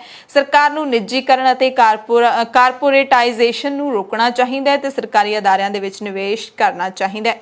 ਫਰੀਦਕੋਟ ਗੋਲੀकांड ਦੇ ਵਿੱਚ ਪਹਿਲਾਂ ਫਰੀਦਕੋਟ ਅਦਾਲਤ ਨੇ ਪਹਿਲੀ ਕੇਸ ਫਾਈਲ ਬੰਦ ਕੀਤੀ ਸੀ ਤੇ ਹੁਣ ਦੂਸਰੀ ਕੇਸ ਫਾਈਲ ਨੂੰ ਵੀ ਬੰਦ ਕਰ ਦਿੱਤਾ ਗਿਆ ਹੈ, ਜਿਸ ਤੋਂ ਬਾਅਦ ਪੁਲਿਸ ਦੇ 2 ਵੱਡੇ ਅਧਿਕਾਰੀਆਂ ਨੂੰ ਰਾਹਤ ਮਿਲੀ ਹੈ। ਹਾਈ ਕੋਰਟ ਦੇ ਹੁਕਮਾਂ ਤੋਂ ਬਾਅਦ ਫਰੀਦਕੋਟ ਅਦਾਲਤ ਨੇ ਇਹ ਕਾਰਵਾਈ ਕੀਤੀ ਹੈ। ਫਰੀਦਕੋਟ ਦੇ ਵਧੇਕ ਸੈਸ਼ਨ ਜੱਜ ਨੇ ਕਿਹਾ ਹੈ ਕਿ ਪੰਜਾਬ ਹਰਿਆਣਾ ਹਾਈ ਕੋਰਟ ਦੇ ਵਿੱਚ ਜਦੋਂ ਇਹ ਕੇਸ ਬੰਦ ਹੋ ਚੁੱਕਿਆ ਤਾਂ ਇੱਥੇ ਇਹ ਕੇਸ ਚੱਲ ਹੀ ਨਹੀਂ ਸਕਦਾ। ਵਿਸ਼ੇਸ਼ ਜਾਂਚ ਟੀਮ ਨੇ ਪੜਤਾਲ ਦੇ ਦੌਰਾਨ ਸਿਟੀ ਕੋਟਕਪੂਰਾ ਵਿੱਚ 14 ਅਕਤੂਬਰ 2015 ਨੂੰ ਦਰਜ ਹੋਈ FIR ਨੰਬਰ 192 ਦੇ ਵਿੱਚ ਥਾਣਾ ਸਿਟੀ ਕੋਟਕਪੂਰਾ ਦੇ ਉਸ ਵੇਲੇ ਦੇ SHO ਗੁਰਦੀਪ ਸਿੰਘ ਪੰਧੇਰ ਤੇ DSP ਬਲਜੀਤ ਸਿੰਘ ਸਿੱਧੂ ਦੇ ਖਿਲਾਫ ਅਦਾਲਤ ਵਿੱਚ ਚਲਾਨ ਪੇਸ਼ ਕੀਤਾ ਸੀ ਤੇ ਪੰਜਾਬ ਸਰਕਾਰ ਨੇ ਇਸ ਕੇਸ ਨੂੰ ਚਲਾਉਣ ਲਈ ਹਰੀ ਝੰਡੀ ਵੀ ਦੇ ਦਿੱਤੀ ਸੀ। ਇਹ ਪਰਚਾ ਗੁਰਦੀਪ ਪੰਧੇਰ ਦੇ ਵੱਲੋਂ ਸਿੱਖਾਂ ਦੇ ਖਿਲਾਫ ਦਰਜ ਕਰਵਾਇਆ ਗਿਆ ਸੀ ਜਿਹੜੇ ਉਸ ਵਕਤ ਪ੍ਰੋਟੈਸਟ ਕਰ ਰਹੇ ਸੀ। ਦੋਸ਼ ਲਾਇਆ ਗਿਆ ਸੀ ਕਿ ਪ੍ਰਦਰਸ਼ਨਕਾਰੀ ਸਿੱਖਾਂ ਨੇ ਪੁਲਿਸ ਮੁਲਾਜ਼ਮਾਂ ਤੇ ਕਾਤਲਾਨਾ ਹਮਲਾ ਕਰਕੇ 70 ਦੇ ਕਰੀਬ ਪੁਲਿਸ ਮੁਲਾਜ਼ਮ ਤੇ ਅਧਿਕਾਰੀਆਂ ਨੂੰ ਜ਼ਖਮੀ ਕਰ ਦਿੱਤਾ। ਉੱਥੇ ਹੀ ਇਸ ਕੇਸ ਦੇ ਵਿੱਚ ਜਾਂਚ ਟੀਮ ਦੇ ਮੈਂਬਰ ਕੁੰਵਰ ਵਿਜੇ ਪ੍ਰਤਾਪ ਸਿੰਘ ਨੇ ਪੜਤਾਲ ਦੌਰਾਨ ਸਿੱਖ ਪ੍ਰਦਰਸ਼ਨਕਾਰੀਆਂ ਨੂੰ ਕਲੀਨ ਚਿੱਟ ਦੇ ਦਿੱਤੀ ਸੀ। ਦਾਅਵਾ ਕੀਤਾ ਸੀ ਕਿ ਪੁਲਿਸ ਨੇ ਇਹਨਾਂ ਸਿੱਖ ਪ੍ਰਦਰਸ਼ਨਕਾਰੀਆਂ ਨੂੰ ਫਸਾਉਣ ਦੇ ਲਈ ਝੂਠੀ ਗਵਾਹੀ ਤੇ ਸਬੂਤ ਤਿਆਰ ਕਰਕੇ FIR ਨੰਬਰ 192 ਦਰਜ ਕੀਤੀ ਸੀ ਤੇ ਜਾਂਚ ਟੀਮ ਨੇ ਇਸੇ FIR ਦੇ ਵਿੱਚ ਗੁਰਦੀਪ ਸਿੰਘ ਪੰਧੇਰ ਤੇ ਬਲਜੀਤ ਸਿੰਘ ਸਿੱਧੂ ਨੂੰ ਮੁਲਜ਼ਮ ਨਾਮਜ਼ਦ ਕਰਕੇ ਉਹਨਾਂ ਦੇ ਖਿਲਾਫ ਅਦਾਲਤ ਵਿੱਚ ਚਲਾਨ ਪੇਸ਼ ਕਰ ਦਿੱਤਾ ਸੀ ਤੇ ਉਸ ਚਲਾਨ ਨੂੰ ਗੁਰਦੀਪ ਸਿੰਘ ਪੰਧੇਰ ਨੇ ਹਾਈ ਕੋਰਟ ਦੇ ਵਿੱਚ ਚੁਣੌਤੀ ਦੇ ਕੇ ਦਾਅਵਾ ਕੀਤਾ ਸੀ ਕਿ ਜਾਂਚ ਟੀਮ ਦੀ ਪੜਤਾਲ ਰਿਪੋਰਟ ਗਲਤ ਹੈ। ਪੜਤਾਲ ਦੌਰਾਨ 44 ਤੋਂ ਵੱਧ ਜ਼ਖਮੀ ਹੋਏ ਪੁਲਿਸ ਮੁਲਾਜ਼ਮਾਂ ਦੀਆਂ ਮੈਡੀਕਲ ਰਿਪੋਰਟਸ ਬਾਰੇ ਜਾਂਚ ਟੀਮ ਨੇ ਕੁਝ ਵੀ ਪੇਸ਼ ਨਹੀਂ ਕੀਤਾ ਤੇ ਨਾ ਹੀ ਕਿਸੇ ਪੁਲਿਸ ਮੁਲਾਜ਼ਮ ਦਾ ਬਿਆਨ ਲਿਖਿਆ ਗਿਆ। ਸੋ ਵਧੇਕ ਸੈਸ਼ਨ ਜੱਜ ਨੇ ਆਪਣੇ ਹੁਕਮਾਂ ਦੇ ਵਿੱਚ ਕਿਹਾ ਕਿ ਜਦੋਂ ਹਾਈ ਕੋਰਟ ਚਲਾਨ ਰੱਦ ਕਰ ਚੁੱਕੀ ਹੈ ਤਾਂ ਸਥਾਨਕ ਅਦਾਲਤ ਦੇ ਕੋਲ ਮੁਕੱਦਮੇ ਨੂੰ ਚੱਲਦਾ ਰੱਖਣ ਦਾ ਕੋਈ ਕਾਨੂੰਨੀ ਅਧਿਕਾਰ ਨਹੀਂ ਰਹਿ ਜਾਂਦਾ। ਕਾਂਗਰਸ ਵਿਧਾਇਕ ਨਵਜੋਤ ਸਿੰਘ ਸਿੱਧੂ ਨੇ ਇੱਕ ਵਾਰ ਫਿਰ ਮੁੱਖ ਮੰਤਰੀ ਕੈਪਟਨ ਅਮਰਿੰਦਰ ਸਿੰਘ ਤੇ ਬੈਬਲ ਕਲਾਂ ਗੋਲੀकांड ਨੂੰ ਲੈ ਕੇ ਸਿੱਧੇ ਨਿਸ਼ਾਨੇ ਸਾਧੇ ਨੇ। ਸਿੱਧੂ ਨੇ ਆਪਣੇ ਟਵਿੱਟਰ ਤੇ ਕੈਪਟਨ ਅਮਰਿੰਦਰ ਸਿੰਘ ਦੀ 5 ਸਾਲ ਪੁਰਾਣੀ ਅਤੇ 2021 ਦੀ ਵੀਡੀਓ ਨੂੰ ਮਿਕਸ ਕਰਕੇ ਪੋਸਟ ਕੀਤੀ ਹੈ। ਇਸ ਦੇ ਵਿੱਚ ਕੈਪਟਨ ਅਮਰਿੰਦਰ ਸਿੰਘ ਦੇ ਸ਼੍ਰੀ ਗੁਰੂ ਗ੍ਰੰਥ ਸਾਹਿਬ ਜੀ ਦੀ ਬੇਅਦਬੀ ਤੇ ਕੋਟਕਪੂਰਾ ਫਾਇਰਿੰਗ ਮਾਮਲੇ ਦੇ ਵਿੱਚ ਬਾਦਲਾਂ ਨੂੰ ਅੰਦਰ ਕਰਨ ਵਾਲੇ 2016 ਵਿੱਚ ਦਿੱਤਾ ਬਿਆਨ ਤੇ 2021 ਵਿੱਚ ਦਿੱਤਾ ਜਿਹੜਾ ਬਿਆਨ ਹੈ ਉਹਨਾਂ ਤੇ ਸਿੱਧੂ ਨੇ ਟਿੱਪਣੀ ਕੀਤੀ ਹੈ। ਨਵਜੋਤ ਸਿੰਘ ਸਿੱਧੂ ਨੇ ਕੈਪਟਨ ਨੂੰ ਉਹਨਾਂ ਦੇ ਵੱਲੋਂ 2016 ਚ ਕੀਤੇ ਗਏ ਵਾਅਦੇ ਨੂੰ ਯਾਦ ਕਰਾਉਂਦਿਆਂ ਕਿਹਾ ਗਿਆ ਕਿ ਕੈਪਟਨ ਨੇ 2016 ਵਿੱਚ ਆਪ ਕਬੂਲਿਆ ਸੀ ਕਿ ਜੇਕਰ ਮੇਰੀ ਸਰਕਾਰ ਆਏਗੀ ਤਾਂ ਮੈਂ ਆਪ ਬੈਬਲ ਕਲਾਂ ਮਾਮਲੇ ਦੀ ਜਾਂਚ ਕਰਾਵਾਂਗਾ ਤੇ ਜਾਂਚ ਵਿੱਚ ਮਾਮਲੇ ਪਿੱਛੇ ਬਾਦਲ ਪਰਿਵਾਰ ਦਾ ਹੱਥ ਨਿਕਲੂਗਾ। ਬਰਗਾੜੀ ਵਿੱਚ ਗੋਲੀਆਂ ਚਲਾਈਆਂ ਗਈਆਂ ਸੀ ਜਿਹਦੇ ਵਿੱਚ 2 ਸਿੱਖ ਮਾਰੇ ਗਏ ਸੀ। 2 ਬੰਦਿਆਂ ਦੀ ਰੀੜ੍ਹ ਦੀ ਹੱਡੀ ਵਿੱਚੋਂ ਗੋਲੀ ਨਿਕਲ ਗਈ ਸੀ। ਇੱਕ ਬਜ਼ੁਰਗ ਦੀ ਬਾਹ ਨਿਕਲ ਗਈ। ਇੱਕ ਵਿਅਕਤੀ ਦੇ ਮੱਥੇ ਵਿੱਚੋਂ ਚੀਰਦੀ ਹੋਈ ਨਿਕਲ ਗਈ। ਇਹ ਜਿਹੜਾ ਬਿਆਨ 2016 ਦੇ ਵਿੱਚ ਕੈਪਟਨ ਨੇ ਆਪ ਦਿੱਤਾ ਸੀ ਕਿ ਮੈਂ ਬਾਦਲ ਪਰਿਵਾਰ ਦਾ ਹੱਥ ਨਿਕਲੂਗਾ, ਤੁਸੀਂ ਦੇਖ ਲਿਓ ਜਦੋਂ ਮੈਂ ਇਹਦੀ ਜਾਂਚ ਕਰਾਂਗਾ। ਸਿੱਧੂ ਨੇ ਦੱਸਿਆ ਕਿ ਕੈਪਟਨ ਨੇ ਇਹ ਵੀ ਕਿਹਾ ਸੀ ਕਿ ਇਹ ਸਾਰੇ ਹੁਕਮ ਐਸਪੀ ਨੇ ਦਿੱਤੇ ਸੀ, ਪਰ ਐਸਪੀ ਨੂੰ ਪੰਜਾਬ ਦੇ ਤਤਕਾਲੀ ਮੁੱਖ ਮੰਤਰੀ ਪ੍ਰਕਾਸ਼ ਸਿੰਘ ਬਾਦਲ ਨੇ ਹੁਕਮ ਦਿੱਤੇ ਸੀ, ਜਦਕਿ ਹੁਣ 2021 ਦੇ ਵਿੱਚ ਜਿਹੜਾ ਕੈਪਟਨ ਦਾ ਬਿਆਨ ਆਉਂਦਾ ਹੈ ਉਹ ਪਲਟਿਆ ਹੋਇਆ ਬਿਆਨ ਹੈ। ਸਿੱਧੂ ਨੇ ਕਿਹਾ ਕਿ ਕੈਪਟਨ ਨੇ ਜਿਹੜਾ ਹੁਣ ਬਿਆਨ ਦਿੱਤਾ ਉਹ ਕਹਿ ਰਹੇ ਨੇ ਕਿ ਇਹ ਸਭ ਕਹਿਣ ਦੀਆਂ ਗੱਲਾਂ ਨੇ, ਮੈਂ ਇੰਜ ਕਿਸ ਤਰ੍ਹਾਂ ਮੁਲਜ਼ਮਾਂ ਨੂੰ ਹੱਥ ਫੜ ਕੇ ਅੰਦਰ ਕਰ ਦਿੰਦਾ ਜਦੋਂ ਤੱਕ ਸਾਡਾ ਕਾਨੂੰਨ ਇਸ ਗੱਲ ਤੇ ਸੁਣਵਾਈ ਨਹੀਂ ਕਰਦਾ। ਸੋ ਇਹ ਵੀਡੀਓ ਸ਼ੇਅਰ ਕਰਦੇ ਹੋਏ ਜੋ ਨਵਜੋਤ ਸਿੰਘ ਸਿੱਧੂ ਨੇ ਟਾਈਟਲ ਲਿਖਿਆ ਉਹਦੇ ਵਿੱਚ ਲਿਖਿਆ 2016 2021 big boast small roast big outcry no outcome Bargari sacrilege ਬੇਅਦਬੀ। ਸੋ ਇਸ ਤਰ੍ਹਾਂ ਦਾ ਜਿਹੜਾ ਉਹਨਾਂ ਨੇ ਟਵੀਟ ਕੀਤਾ। ਉਸ ਤੋਂ ਬਾਅਦ ਇੱਕ ਹੋਰ ਟਵੀਟ ਨਵਜੋਤ ਸਿੰਘ ਸਿੱਧੂ ਨੇ ਕੀਤਾ ਜਿਸ ਦੇ ਵਿੱਚ ਲਿਖਿਆ ਹੈ ਕਿ ਪੰਜਾਬ ਦੇ ਲੋਕਾਂ ਨੇ ਹਾਈ ਕੋਰਟ ਦੇ ਜੱਜ ਨੂੰ ਨਹੀਂ ਚੁਣਿਆ, ਫੈਸਲੇ ਨੂੰ ਗਲਤ ਆਖਣਾ ਹੀ ਕਾਫੀ ਨਹੀਂ ਹੈ, ਨਾਕਾਮੀ ਸਰਕਾਰੀ ਕਾਰਜਕਾਰੀ ਅਥਾਰਟੀ ਦੀ ਹੈ। ਮੇਰਾ ਸਟੈਂਡ ਕੱਲ ਅੱਜ ਤੇ ਆਉਣ ਵਾਲੇ ਕੱਲ ਨੂੰ ਵੀ ਇਹੋ ਰਹੇਗਾ, ਪੰਜਾਬ ਦੀ ਰੂਹ ਲਈ ਇਨਸਾਫ। ਬਾਦਲਾਂ ਨੂੰ ਪੰਥ ਚੋਂ ਛੇਕਣ ਲਈ ਅਕਾਲ ਤਖਤ ਸਾਹਿਬ ਦੇ ਜਥੇਦਾਰ ਨੂੰ 2018 ਦੇ ਵਿੱਚ ਚਿੱਠੀ ਲਿਖੀ ਸੀ। ਸੋ ਇਹ ਚਿੱਠੀ ਹੈ ਜਿਹੜੀ ਉਹ ਪੜ੍ਹ ਕੇ ਇਸ ਵੀਡੀਓ ਦੇ ਵਿੱਚ ਨਵਜੋਤ ਸਿੰਘ ਸਿੱਧੂ ਸੁਣਾ ਰਹੇ ਨੇ। ਪੁਰਾਣੀਆਂ ਯਾਨੀ ਕਿ ਇਸ ਮਾਮਲੇ ਦੇ ਵਿੱਚ ਹੁਣ ਤੱਕ ਕੀ ਕੁਝ ਹੋਇਆ ਸਾਰੀਆਂ ਗੱਲਾਂ ਸਿੱਧੂ ਕੱਢ ਕੇ ਲਿਆ ਰਹੇ ਨੇ। ਅਦਾਕਾਰ ਦੀਪ ਸਿੱਧੂ ਨੇ ਦਿੱਲੀ ਦੀ ਤਿਹਾੜ ਜੇਲ੍ਹ ਚੋਂ ਰਿਹਾ ਹੋਣ ਤੋਂ ਬਾਅਦ ਜਦੋਂ ਲੰਘੇ ਦਿਨੀ ਸੱਚਖੰਡ ਸ੍ਰੀ ਦਰਬਾਰ ਸਾਹਿਬ ਵਿਖੇ ਮੱਥਾ ਟੇਕਿਆ ਸੀ ਤਾਂ ਉਸ ਮੌਕੇ ਦੀਪ ਸਿੱਧੂ ਨੇ ਕਿਹਾ ਕਿ ਮੈਨੂੰ ਲੱਗਦਾ ਸੀ ਕਿ ਮੈਂ ਘੱਟੋ ਘੱਟ 7-8 ਮਹੀਨਿਆਂ ਦੇ ਲਈ ਜੇਲ੍ਹ ਵਿੱਚ ਬੰਦ ਰਹਾਂਗਾ। ਮੈਨੂੰ ਨਹੀਂ ਵਿਸ਼ਵਾਸ ਸੀ ਕਿ ਮੈਂ ਇੰਨੀ ਜਲਦੀ ਬਾਹਰ ਆ ਜਾਵਾਂਗਾ। ਕਹਿੰਦੇ ਮੇਰੇ ਤੇ ਇੰਨੇ ਕੇਸ ਪੈਣੇ ਨਹੀਂ ਸੀ, 2 FIR ਤਾਂ ਪਹਿਲਾਂ ਤੋਂ ਹੀ ਉਹਨਾਂ ਨੇ ਕੀਤੀਆਂ ਹੋਈਆਂ ਸੀ। ਦੀਪ ਸਿੱਧੂ ਨੇ ਇਹ ਵੀ ਕਿਹਾ ਕਿ ਮੇਰਾ ਜੇਲ੍ਹ ਦੇ ਵਿੱਚ ਵਾਲ ਵੀ ਵਿੰਗਾ ਨਹੀਂ ਹੋਇਆ ਕਿਉਂਕਿ ਸ਼ਹੀਦ ਸਿੰਘਾਂ ਦਾ ਪਹਿਰਾ ਰਿਹਾ। ਸਿੱਧੂ ਨੇ ਕਿਹਾ ਕਿ ਜਦੋਂ 26 ਜਨਵਰੀ ਨੂੰ ਮੈਂ ਉੱਥੋਂ ਮੋਟਰਸਾਈਕਲ ਲੈ ਕੇ ਨਿਕਲਿਆ ਸੀ ਤਾਂ ਇਸ ਨੂੰ ਬਹੁਤ ਹੀ ਗਲਤ ਢੰਗ ਨਾਲ ਮੀਡੀਆ ਦੇ ਵੱਲੋਂ ਲੋਕਾਂ ਦੇ ਵੱਲੋਂ ਪੇਸ਼ ਕੀਤਾ ਗਿਆ। ਮੈਂ ਜਦੋਂ ਮੋਟਰਸਾਈਕਲ ਲੈ ਕੇ ਨਿਕਲਿਆ ਸੀ ਤਾਂ ਸੁਖਦੇਵ ਢਾਬੇ ਦੇ ਕੋਲ ਮੇਰੇ ਤੇ ਹਮਲਾ ਕੀਤਾ ਗਿਆ ਸੀ, ਪਰ ਮੈਂ ਉਹਨਾਂ ਨਾਲ ਝਗੜਾ ਨਹੀਂ ਕੀਤਾ ਤੇ ਉੱਥੋਂ ਚਲਾ ਗਿਆ। ਸਨੀ ਦਿਓਲ ਨਾਲ ਮੈਂ ਇੱਥੇ ਚੋਣਾਂ ਲੜ ਕੇ ਗਿਆ ਸੀ, ਪਰ ਅੱਜ ਮੇਰਾ ਉਸ ਦੇ ਨਾਲ ਕੋਈ ਨਾਤਾ ਨਹੀਂ ਹੈ। ਜਦੋਂ ਵੱਡੀਆਂ ਲਹਿਰਾਂ ਉੱਠਦੀਆਂ ਨੇ ਉਦੋਂ ਕੁਝ ਲੋਕ ਚਿਹਰਿਆਂ ਦੇ ਨਾਲ ਪਛਾਣ ਕਰਨ ਲੱਗ ਪੈਂਦੇ ਨੇ ਤੇ ਕਈਆਂ ਨੂੰ ਟਾਰਗੇਟ ਕੀਤਾ ਜਾਂਦਾ ਹੈ। ਦੀਪ ਸਿੱਧੂ ਨੇ ਸਿੰਘੂ ਬਾਰਡਰ ਤੇ ਵੀ ਜਲਦੀ ਪਹੁੰਚਣ ਦਾ ਦਾਅਵਾ ਕੀਤਾ। ਕਹਿੰਦੇ ਕਰੋਨਾ ਮਹਾਮਾਰੀ ਦਾ ਕਹਿਰ ਤਾਂ ਹੈ, ਸਾਨੂੰ ਥੋੜਾ ਧਿਆਨ ਰੱਖਣਾ ਚਾਹੀਦਾ ਹੈ, ਪਰ ਸਰਕਾਰ ਨੂੰ ਕਿਸਾਨਾਂ ਦੀਆਂ ਮੰਗਾਂ ਵੱਲ ਵੀ ਧਿਆਨ ਦੇਣਾ ਚਾਹੀਦਾ ਹੈ। ਪੰਜਾਬ ਦੇ ਮੁੱਖ ਮੰਤਰੀ ਕੈਪਟਨ ਅਮਰਿੰਦਰ ਸਿੰਘ ਨੇ ਸ਼੍ਰੀ ਗੁਰੂ ਤੇਗ ਬਹਾਦਰ ਸਾਹਿਬ ਦੇ 400 ਸਾਲਾ ਪ੍ਰਕਾਸ਼ ਦਿਹਾੜੇ ਦੀ ਸਾਰੀ ਸੰਗਤ ਨੂੰ ਵਧਾਈ ਦਿੱਤੀ ਤੇ ਕਿਹਾ ਕਿ ਸ਼੍ਰੀ ਗੁਰੂ ਤੇਗ ਬਹਾਦਰ ਸਾਹਿਬ ਨੇ ਮਨੁੱਖਤਾ ਦੀ ਭਲਾਈ ਦਾ ਇੱਕ ਵੱਡਾ ਪਾਠ ਸਾਨੂੰ ਸਿਖਾਇਆ ਹੈ। ਕੈਪਟਨ ਨੇ ਸਾਰੇ ਲੋਕਾਂ ਨੂੰ ਕਰੋਨਾ ਦੇ ਸੰਕਟ ਦੇ ਵਿੱਚ ਸ਼੍ਰੀ ਗੁਰੂ ਤੇਗ ਬਹਾਦਰ ਸਾਹਿਬ ਦੇ ਪ੍ਰਕਾਸ਼ ਪੁਰਬ ਸੰਬੰਧੀ ਸਮਾਗਮ ਨੇ ਜਿਹੜੇ ਉਹ ਆਪਣੇ ਘਰਾਂ ਦੇ ਵਿੱਚ ਰਹਿ ਕੇ ਹੀ ਮਨਾਉਣ ਦੀ ਬੇਨਤੀ ਕੀਤੀ। ਗੁਰੂ ਸਾਹਿਬ ਦੇ ਪ੍ਰਕਾਸ਼ ਦਿਹਾੜੇ ਮੌਕੇ ਕੈਪਟਨ ਨੇ ਬੱਸੀ ਪਠਾਣਾ ਵਿੱਚ ਪੁਰਾਣੀ ਜੇਲ੍ਹ ਦੀ ਸੰਭਾਲ, ਸ਼੍ਰੀ ਅਨੰਦਪੁਰ ਸਾਹਿਬ ਵਿਖੇ ਅਜਾਇਬ ਘਰ ਦੀ ਰੂਪਰੇਖਾ ਸਮੇਤ ਕਈ ਵਿਕਾਸ ਪ੍ਰੋਜੈਕਟਾਂ ਦਾ ਵੀ ਐਲਾਨ ਕੀਤਾ। ਗ੍ਰਾਂਟ ਦੇ ਲਈ ਕੈਪਟਨ ਨੇ ਪ੍ਰਧਾਨ ਮੰਤਰੀ ਨਰਿੰਦਰ ਮੋਦੀ ਨੂੰ ਚਿੱਠੀ ਵੀ ਭੇਜੀ। ਦਿੱਲੀ ਤੋਂ ਵੀ ਤਸਵੀਰਾਂ ਆਈਆਂ ਜਿੱਥੇ ਪ੍ਰਧਾਨ ਮੰਤਰੀ ਨਰਿੰਦਰ ਮੋਦੀ ਨੇ ਦਿੱਲੀ ਦੇ ਚਾਂਦਨੀ ਚੌਂਕ ਗੁਰਦੁਆਰਾ ਸਾਹਿਬ ਵਿਖੇ ਮੱਥਾ ਟੇਕਿਆ। ਇਹ ਉਹੀ ਸ਼ਹੀਦੀ ਅਸਥਾਨ ਹੈ ਜਿੱਥੇ ਗੁਰੂ ਤੇਗ ਬਹਾਦਰ ਸਾਹਿਬ ਦੀ ਸ਼ਹਾਦਤ ਹੋਈ ਸੀ, ਜਦੋਂ ਉਹਨਾਂ ਨੂੰ ਸੀਸ ਧੜ ਤੋਂ ਵੱਖਰਾ ਕਰਕੇ ਸ਼ਹੀਦ ਕਰ ਦਿੱਤਾ ਗਿਆ ਸੀ। ਦਿੱਲੀ ਦੇ ਚਾਂਦਨੀ ਚੌਂਕ ਦੇ ਵਿੱਚ ਅੱਜ ਗੁਰਦੁਆਰਾ ਸੀਸਗੰਜ ਸਾਹਿਬ ਸੁਭਾਇਮਾਨ ਹੈ। ਪੰਜਾਬ ਦੀਆਂ ਖਾਸ ਖਬਰਾਂ ਦੇ ਖਾਸ ਬੁਲੇਟਿਨ ਦੇ ਵਿੱਚ ਤੁਹਾਡੇ ਸਭ ਤੋਂ ਇਜਾਜ਼ਤ ਚਾਹੁੰਦੇ ਹਾਂ। ਤੁਸੀਂ ਸਾਰੇ ਆਪਣਾ ਧਿਆਨ ਰੱਖਿਓ, ਲੋੜਵੰਦਾਂ ਦੀ ਮਦਦ ਕਰਦੇ ਰਿਹਾ ਕਰੋ ਤੇ ਅਫਵਾਹਾਂ ਤੋਂ ਜ਼ਰੂਰ ਬਚ ਕੇ ਰਿਹਾ ਕਰੋ। ਆਪਣੀ ਸਿਹਤ ਦਾ ਪੂਰਾ ਧਿਆਨ ਰੱਖੋ, ਮਾਸਕ ਪਾ ਕੇ ਬਾਹਰ ਨਿਕਲਿਆ ਕਰੋ। ਇਸ ਦੇ ਨਾਲ ਕਿਸੇ ਨੂੰ ਫਾਇਦਾ ਨਹੀਂ ਹੋਣਾ, ਆਪਣੇ ਆਪ ਨੂੰ ਹੀ ਫਾਇਦਾ ਹੈ। ਹਰ ਕਿਸੇ ਬਿਮਾਰੀ ਤੋਂ ਮਾਸਕ ਨਾਲ ਬਚਾਅ ਕੀਤਾ ਜਾ ਸਕਦਾ ਹੈ। ਜਿਹੜੀਆਂ ਇੱਕ ਲਾਗ ਲੱਗਣ ਦੀਆਂ ਬਿਮਾਰੀਆਂ ਹੁੰਦੀਆਂ ਨੇ ਉਹਨਾਂ ਤੋਂ ਜ਼ਰੂਰ ਬਚਾਅ ਮਾਸਕ ਨਾਲ ਕੀਤਾ ਜਾ ਸਕਦਾ ਹੈ। ਸੋ ਸਾਰੇ ਤੁਸੀਂ ਆਪਣਾ ਧਿਆਨ ਰੱਖਿਆ ਕਰੋ। ਧੰਨਵਾਦ।